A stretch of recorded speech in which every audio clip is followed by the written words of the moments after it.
పద్దెంది పడిమెట్ల పైకెక్కి గుడికేగు భక్తులకు ఎదురొచ్చే బంగారు స్వామి ఇరుముడులు స్పృశించి శుభమనుచు దీవించి జన బృందముల చేరే జగమేలు స్వామి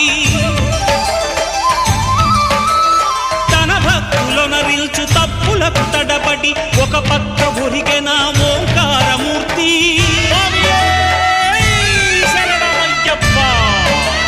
స్వాములందరూ తనకు సాయము కాగా ధీమంతుడై లేచే ఆ కన్య స్వామి